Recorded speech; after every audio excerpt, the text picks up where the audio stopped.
Good day, my dear brothers and sisters. Welcome to Pathways of Hope.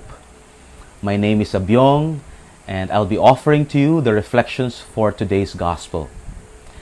Our reading for today is taken from John chapter 16, verses 20 to 23. If you can still remember, we end our reading yesterday with verse 20, and so I would like to focus on that verse today. In this verse, we hear Jesus saying, "You will have sorrow, but your sorrow will turn into joy." I want to highlight two things here. One is that sorrow is something that we cannot avoid and that we should actually expect. Second is the promise of Jesus that our sorrow will turn into joy.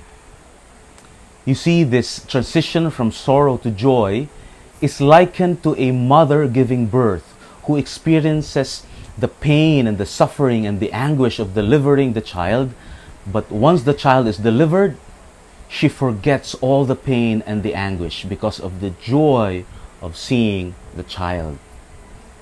Another example that we can think of is mountain climbing. Maybe some of you have done this. We experience going up on the mountain, the difficulties and the anguish and the pain. But once we reach that summit, the top of the mountain, and we see the beauty of the scenery, we forget all the pain. And in fact, we're even ready to do it again.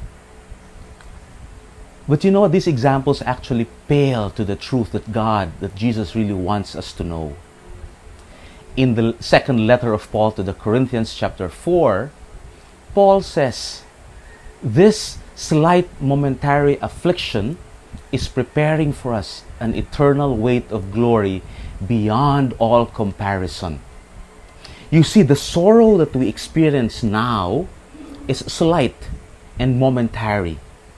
But the joy that we will experience later on is eternal and weighty.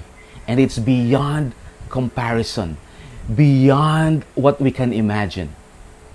Brothers and sisters, this sorrow is nothing compared to the eternal joy that awaits for us.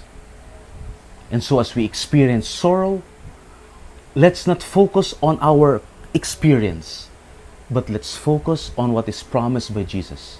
And that's the eternal weight of glory, and that is an everlasting joy. God bless us all.